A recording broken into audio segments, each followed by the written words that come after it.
Telugu మ్యాట్రిమోనీకి thanks చెప్పాలి. 26 ఏళ్ల క్రితం ఇదే తెలుగు మ్యాట్రిమోనీ ద్వారానే వేళమ్మకి పెళ్లి చేశాం. పెళ్ళంటేనే తెలుగు మ్యాట్రిమోనీనే. ఏపీలో ఇంధన రేట్లు భగ్గుమంటున్నాయి. దేశంలో ఎక్కడా లేని విధంగా టారెత్తిస్తున్నాయి. 28 రాష్ట్రాలు 8 కేంద్ర పాలిత ప్రాంతాలతో పోలిస్తే ఆంధ్రప్రదేశ్లోనే పెట్రోల్ డీజిల్ రేట్లు మండిపోతున్నాయి. శుక్రవారం నుంచి ఏపీలో లీటరు పెట్రోల్పై 3.29 పైసలు, డీజిల్పై 3.14 రూపాయల ధర పెరిగింది. దీంతో వాహనదారులు బెంబేలెత్తిపోతున్నారు. పెట్రోల్ ధరల పెంపు ప్రభావం ఇతర రంగాలపై తీవ్ర ప్రభావం చూపుతుందని ఆందోళన చెందుతున్నారు. ఎక్కడా లేని విధంగా ఏపీలో పెట్రోల్ ధరలు పెరగటం ఆందోళనకు గురి చేస్తోంది.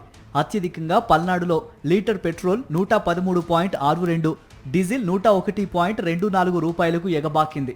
ఫలితంగా రవాణా రంగంతో పాటు ఆహార నిత్యావసరాల ధరలపై తీవ్ర ప్రభావం పడనుంది. వాస్తవానికి ఏపీలో రోజుకు 9,000 కిలోలీటర్ల పెట్రోల్, 15 నుంచి 20,000 కిలోలీటర్ల డీజిల్ వినియోగం ఉంది. తాజాగా ధరల పెరుగుదలతో రోజు పెట్రోల్పై 3.29 కోట్లు, డీజిల్పై 6 కోట్ల రూపాయలకు పైగా ఆర్థిక భారం పడుతుంది. పొరుగు రాష్ట్రాలైన తెలంగాణ, కేరళంతో పోల్చుకుంటే 3 రూపాయలు, తమిళనాడుతో పోల్చితే ఏకంగా 10, కర్ణాటకతో చూసినా 7 రూపాయల వరకు వ్యత్యాసం స్పష్టంగా కనిపిస్తోంది.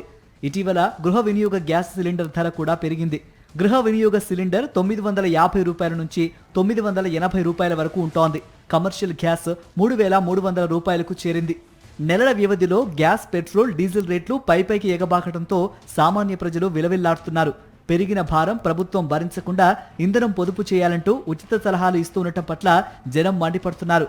రాష్ట్రంలో పెట్రోల్, డీజిల్ ధరలు ఎక్కువగా ఉన్నాయని, అధికారంలోకి రాగానే వాటిపై రాష్ట్రం విధిస్తున్న వ్యాట్ తదితర పన్నులు తొలగిస్తామని ఎన్నికలకు ముందు చంద్రబాబు హామీ ఇచ్చారు.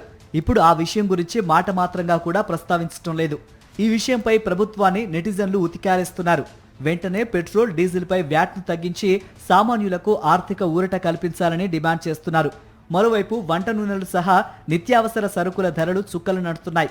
ఇంకోవైపు ప్రభుత్వం రేషన్లో ఇచ్చే సబ్సిడీ కందిపప్పు, గోధుమ పిండి, చిరుధాన్యాల పంపిణీకి మంగళం పాడేసింది.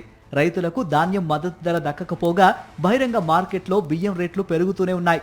ఏపీలో పెట్రోల్, డీజిల్ ధరలు ఎక్కువగా ఉన్నాయని, ఇక్కడే ఫుల్ ట్యాంక్ చేసుకుని వెళ్లనంటూ పొరుగు రాష్ట్రాల్లో బోర్డులు పెట్టారు. అన్ని రాష్ట్రాల కంటే ఏపీలోనే వాటి ధర ఎక్కువ. ఫలితంగా నిత్యావసరాల ధరలన్నీ విపరీతంగా పెరిగిపోయాయి. పెట్రోల్, డీజిల్పై రాష్ట్రం వేసే పన్నే ఇందుకు కారణం. ప్రభుత్వం తొలుత ఆ పన్ను తగ్గిస్తే ధరలన్నీ తగ్గుతాయి.